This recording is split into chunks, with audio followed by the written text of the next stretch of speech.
Kalau memilih tabir surya itu bahwa kandungannya itu benar-benar terbukti tidak iritasi dulu. Jadi kalau itu sudah pernah dipublish dengan iritasi, menurut saya ya mending nggak usah dipakai.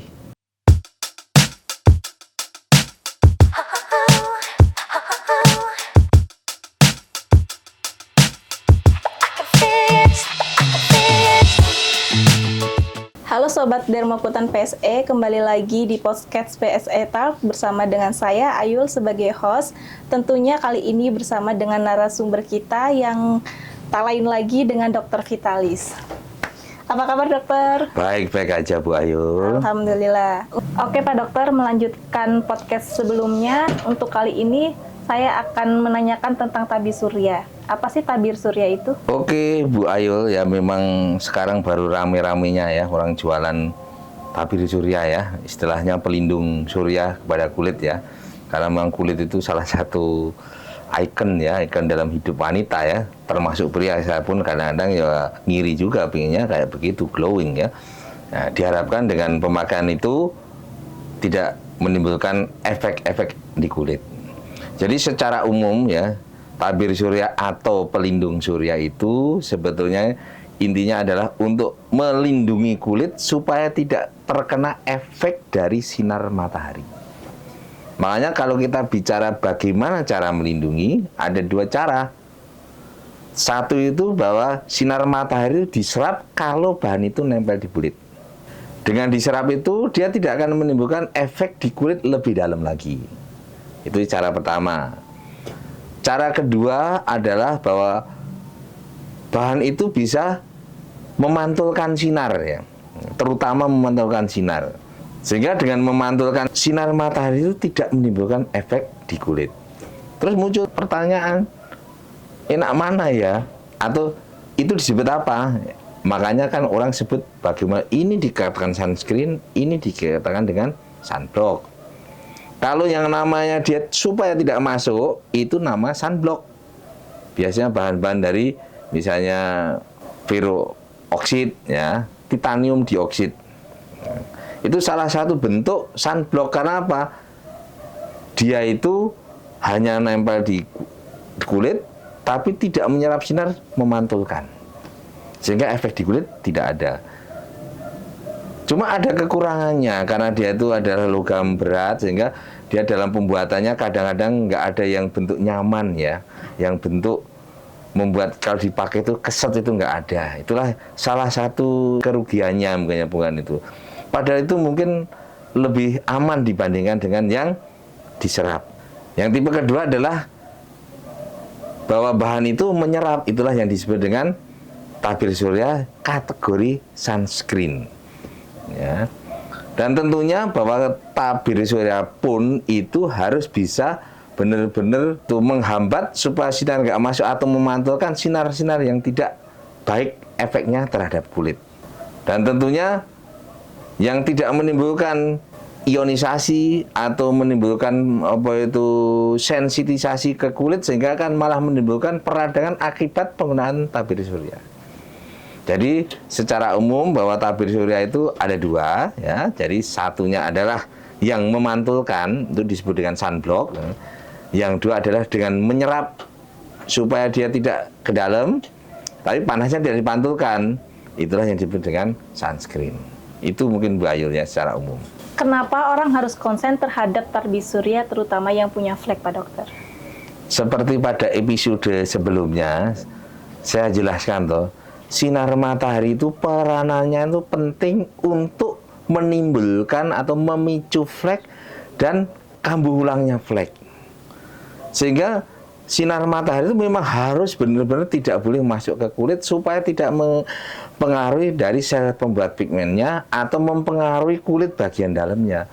Itu sangat penting. Itu dari segi untuk flek ya. Itu memang harus ya. Dan itu pernah diteliti ya. Orang dengan flek sudah terjadi flek dengan penggunaan tabir surya, entah dia sunscreen, entah dia sunblock, ya sesuai dengan anjuran dokter minimal itu tidak memberat fleknya, minimal. Nanti dengan penambahan pengobatan akan membaik. Jadi orang itu lupa Jadi apa-apa tuh terapi, apa-apa terapi, lupa bahwa basicnya itu sebetulnya itu. Makanya saya selalu menekankan seperti kalau perlu, kalau udah itu tuh selalu bawa tabir surya. Apalagi kalau dia perawatan kulit untuk flek, karena sebagian besar obat-obat yang dipakai untuk perawatan kulit itu adalah fotosensitif. Artinya kalau batu nempel di kulit bisa memicu peradangan akibat pengaruh sinar matahari, dia menimbulkan peningkatan produksi melanin. Jadi memang mutlak kalau itu. Di samping itu kan ada kegunaan lain ya. Yang jelas untuk mencegah supaya tidak terjadinya penuaan dini. Karena konsep baru sekarang ini, flek itu juga salah satu bentuk dari penuaan dini. Karena flek itu terjadi juga karena faktor sinar matahari dan dia akan merubah fibroblast atau di pembuluh darah di situ akan mengeluarkan namanya istilahnya kayak zat-zat yang itu untuk komunikasi antar sel, sehingga dengan komunikasi itu akan menimbulkan peningkatan produksi melanin. Jadi bukan hanya peningkatan, sehingga memang mutlak perlu, karena memang flek itu bukan hanya dari peningkatan, jadi dianggap sebagai penuaan dini. Dan penuaan dini yang paling banyak di negara tropis adalah sinar matahari. Sehingga memang kalau menurut saya mutlak harus pakai pelindung surya. Entah dia sunblock, entah dia sunscreen, ikutin petunjuk dari dokter yang saudara-saudari atau klien kita itu percaya pada dokter itu. Tentunya dokter punya pilihan sendiri-sendiri. Ingat bahwa dokter itu nggak akan memilih beda merek, memilih beda sediaan, itu sudah punya referensi sendiri-sendiri. Ya, jadi sama. Ya, setiap dokter mungkin kita tuh sama tujuannya supaya tidak terjadi flek, tapi caranya beda-beda. Tapi ingat ya bahwa itu sudah diteliti dari tahun mungkin 1900-an ya, 2000-an sampai sekarang itu sunblock itu adalah tetap sebagai sangat penting dalam hal untuk mencegah efek sinar matahari di kulit. Dan kita harus penting ingat karena kita adalah di negara tropis. Tuh. Mungkin gitu, Bu Ayul. Nah, ini mungkin juga jadi pertanyaan banyak sobat dermokutan ya Pak Dokter. Bagaimana cara memilih tabir surya yang tepat? Ya, inilah tantangan bagi tenaga medis ya, terutama dokter spesialis ya. Karena begitu banyaknya pabrik obat, begitu banyaknya produk yang mungkin ya dikatakan sedikit agak ilegal ya. Banyak sekali itu yang menawarkan ya.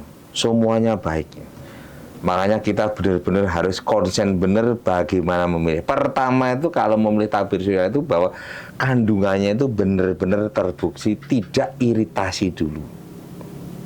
Jadi kalau itu sudah pernah dipublish dengan iritasi, menurut saya ya mending nggak usah dipakai. Itu yang tahu dokternya. Ya. Kemudian yang kedua adalah perlindungannya itu cukup untuk sinar ultraviolet A dan ultraviolet B. Ya. Tabir surya dulu yang dipakai adalah ultraviolet B. Tapi sekarang perannya itu bukan hanya ultraviolet B, tapi ternyata flek itu juga sinar yang kelihatan, tapi dengan yang intensitas tinggi, ya, itu kira-kira antara jam 10 sampai jam 3 itu. Itu yang B. Yang pagi pun juga ada. Ya itu harus pakai itu. Kriterianya adalah yang sudah diuji benar-benar kuat terhadap ultraviolet A.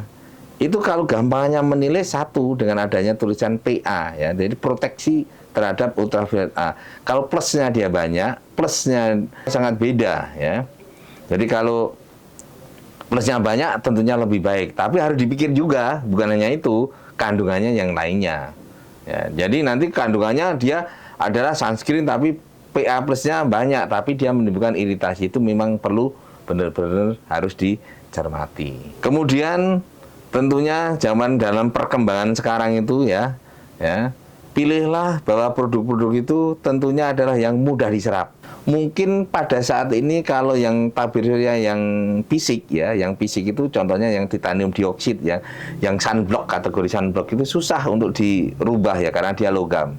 Tapi kalau yang lainnya ya kayak benzopenon dan lain-lain ya itu mungkin bisa dirubah. Salah satunya pabrik mengembangkan dia pertama dengan micronize ya, sehingga dia mungkin konsentrasinya bisa diturunkan tapi proteksinya bisa kuat. Sekarang bahkan sudah mau dikembangkan dengan nanopartikel. Itu ya, makanya harus dipilih yang itu kalau bisa ya. Kemudian apa itu untuk pada kasus-kasus tertentu jangan keliru, misalnya pada orang-orang flek kebetulan dia kulitnya sensitif ya, kulit sensitif mengacu terutama pada sinar matahari, hati-hati ya, pilihlah mungkin yang paling benar-benar tidak menimbulkan reaksi iritasi alergi, harusnya yang sunblock fisik ya, memang itu tadi kelemahannya tidak nyaman di kulit. Kemudian perlu juga memilih ya, kan orang itu sekarang sudah pada bisa ya menilai kulit saya itu kering atau tidak. Flek dengan kulit kering beda. Mungkin bisa dipilih sunblock atau mungkin pelindung surya atau sunscreen yang benar-benar ada kandungannya untuk melembabkan. Contohnya biasanya sekarang banyak dipakai dengan apa itu sunscreen ya, terutama dengan niacinamide, banyak itu dipakai. Itu dengan catatan orang itu tidak iritasi dengan niacinamide, nanti dipakai malah terjadi meruntus. Ada lagi pilih sunblock yang ada pelembabnya, tapi hati-hati juga pelembab itu kalau orang flek dengan kulitnya berminyak kadang-kadang berisiko menimbulkan keadaan mirip kayak jerawat, menyusahkan sendiri. Makanya memang milih tabir surya itu memang harus benar-benar yang tepat ya, yang tepat ya. Jadi pertama kriterianya menurut saya itu dilihat dulu kulitnya itu sensitif atau tidak. Kalau kita sensitif, lebih cenderung kita pakai yang fisik. Kalau tidak sensitif, no problem. Kalau ada riwayat alergi, lebih baik fisik ya, atau sunblock yang isinya titanium. Orang yang kulitnya mudah merah, lebih baik fisik. Tapi memang hambatannya yang satu itu ya, kurang nyaman kalau dipakai. Makanya itulah tadi yang saya jelaskan, itu dikembangkanlah produksi dengan nanopartikel pada yang sunscreen sehingga untuk mengurangi efek samping dari bahan-bahan itu. Di samping itu kadang-kadang sudah diberikan tambahan bahan-bahan supaya tidak terjadi reaksi iritasi. Tentunya orang ahli farmasi akan lebih tahu masalah itu. Ya. Yang kedua, minimal kalau untuk harian pakailah sunblock minimal SPF-nya 30 dengan catatan PA plus atau minimal plus atau kalau bisa plus 3. Jadi minimal kalau memang kita tuh sering di luar ya, sebaiknya ditingkatkan menjadi SPF-nya yang 50 ya. Walaupun secara kenyataan bahwa semakin meningkat SPF-nya itu biasanya itu ya sampai saat ini kurang begitu nyaman, oklusif. Tapi kita lihat nanti dalam perkembangannya tentunya akan dibuat yang micronize sehingga nyaman. Jadi itu yang harus kita cermati ya untuk memilih tabir surya ya. Memang kadang-kadang itu yang susah itu alergi ya, karena kalau alergi itu kan unpredictable reaction ya, artinya tidak semua orang bereaksi. Jadi mungkin kita pakai setelah, idealnya kan 1 minggu ya kalau alergi itu, kalau yang alergi kuat. Tapi ketika kosmetik itu kadang-kadang melebihi dari seminggu, dia 1 bulan baru muncul. Munculnya kadang-kadang tidak merah, munculnya muka hitam. Ya harus hati-hati makanya ya. Jadi itu mungkin tip-tip saya ya, saya untuk memilih tabir surya yang secara simpel, mudah ya, karena nanti kalau terlalu tinggi-tinggi malah repot. Jadi pilihlah fisik atau pilihlah yang sunscreen ya. Kalau sunscreen tentu yang benar-benar ya paling gampang itu kalau dia sudah hypoallergic atau mungkin dermatological tested dengan tanda tanya atau tanda petik bahwa itu benar-benar diproduksi oleh pabrik yang sudah benar-benar ya terbukti lah ya. Karena memang sekarang itu apa-apa banyak ya, sebentar-bentar banyak katanya itu terbukti ini ya, ya itulah. Jadi jangan salah memilih, karena sekali salah memilih kadang-kadang efek yang ditimbulkan itu bisa mudah ditangani, dan kalau tidak mudah ditangani alangkah sangat apa ya, kalau saya bilang alangkah sangat piciknya kita ya, wong ada sarana yang baik tidak digunakan. Itu saja pesan dari saya. Terima kasih Bu Ayu. Nah, kurang lebihnya mungkin seperti itu penjelasan dari Dr. Vitalis. Kalau ada pertanyaan atau komentar bisa tulis di bawah ini.